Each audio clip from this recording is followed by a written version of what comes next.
আয়োগখন সমালোচনাৰ সন্মুখীন হয় কিন্তু যদি মই এজন মধ্যবিত্ত নিম্ন মধ্যবিত্ত লৰাকে কওঁ যে মই তোমাক চাকৰিটো দিম তুমি মোক 50 লাখ টকা আনি দিয়া হি লোকচক্ষুৰ আৰত থাকি যায় লৰাজনে চাকৰিও পালে টকাও পালো মন্ত্ৰী বিধায়কৰো কাৰো সম্পৰ্কীয় লৰা ছোৱালীৰ নামো নাই গতিকে মোৰ অৰ লেছ বুজা গল যে কমিশনে খুব ভাল কৰি পৰীক্ষা চলাইছে আৰু তেনেকে এটা নতুন যুগৰ আৰম্ভণি হল যে দুৰ্নীতি হ'ব দুৰ্নীতি কাৰ পৰা হ'ব যি সকলৰ কথা বতৰা সমাজত চৰ্চা নহয় একোটা পৰিয়ালৰ পৰা দুজনৰো চাকৰি হল তিনিজনৰ পৰা হল লাহে লাহে আমি ফোন পোৱা আৰম্ভ হলো যে দাদা এই মানুহজনৰ কি আছে যে এওঁৰ ওচৰৰ পাজৰ মানুহবিলাকে চাকৰি পায় তাৰ পিছত সমাজ আগবাঢ়িলে এটা সময়ত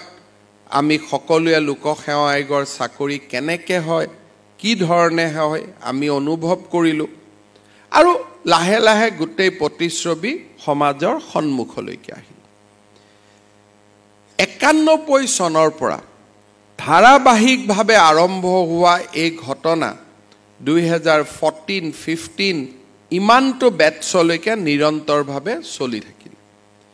91ৰ পৰা 2015-16 লৈকে যিমান ৰিক্ৰুটমেণ্ট হ'ল তাত কোনজন সঁচা আৰু কোনজন মিছা আজিও আমি উলিয়াব নোৱাৰো আজি আমি অসমখনে এটা নতুন দিন দেখিছো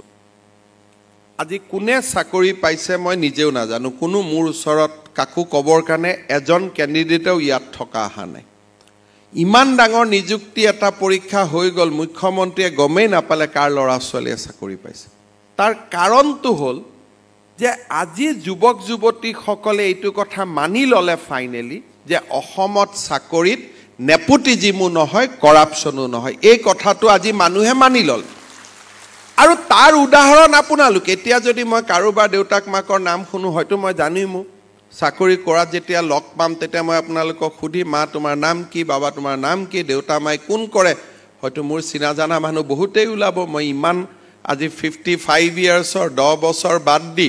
গুটেই 11 মান বছৰৰ পৰাই মই সামাজিক জীৱনত আছো কাবাক চিনিও পাম কিন্তু কোনেও সাহস নকৰিলে ওচৰত আহিবৰ কাৰণে কোনো মন্ত্ৰীৰ ওচৰত নগল কোনো এমএলএৰ ওচৰত নগল কাৰো ওচৰত নগল তাৰ মানে সমাজে ইমিডিয়েটলি ক্যাপচাৰ কৰি লয় যে কি চলি আছে আজি মানুহৰ মূৰত সোমাই গল যে চৰকাৰী চাকৰিত টকা পইচা নহয় চৰকাৰী চাকৰিত কোনেও টকা পইচা নলয় এইটো মেছেজ আমি দিয়া মেছেজ আজি যদি ইয়াত ট্ৰান্সপাৰেন্সি হৈছে that is because of the politician because আমি সিদ্ধান্ত লৈছিলো যে আমি নেপোটিজিম আৰু কৰাপশন কৰিব নিদিও this is all because of the politician of Assam that we have decided নহলে তো কিবা কৰি 1-2 নম্বৰ ইফাল কৰিয়ে দিব পাৰি অৰেলত পোৱা নম্বৰটো দুটা এটা নম্বৰ বদলাই দিওতে কি অসুবিধা হৈছে political class of Assam has taken a very strong decision যে আমি শিক্ষক নিযুক্তিটো দুৰ্নীতি নকৰো আমি চাকৰিটো আমি কাকো নকওঁ ইমান ডাঙৰ এটা সাইলেন্ট ৰিভলিউশন থ্ৰু পলিটিশিয়ান ভাৰতৰ কোনো ৰাজ্যতে আজিলৈকে সম্ভৱ হোৱা নাই কোনো ৰাজ্যতে মুখ যদি গুটে 50 জন এমএলএ আহি প্ৰেছাৰ কৰিলেহেঁতেন যে দাদা আমাৰ এই 10টা লৰাক আপুনি দিবই লাগিব আমাৰ পাৰ্টি মই কিমান সাহস গোটাম মইতো সাহস গোটাব নোৱাৰিলোহেঁতেন যদি মোৰ 70 জন এমএলএ আহি কলেহেঁতেন যে মোৰ সমষ্টিৰ পৰা আমাৰ সমষ্টিৰ পৰা এই 5 জন লৰা পাছ কৰিছে আপুনি এজনক দিয়ক মাত্ৰ চেয়াৰমেনক ক'ব লাগে এই চেয়াৰমেনে নুশুনিলে মই দ্বিতীয় এজন চেয়াৰমেন নিযুক্তি কৰিলোহেঁতেন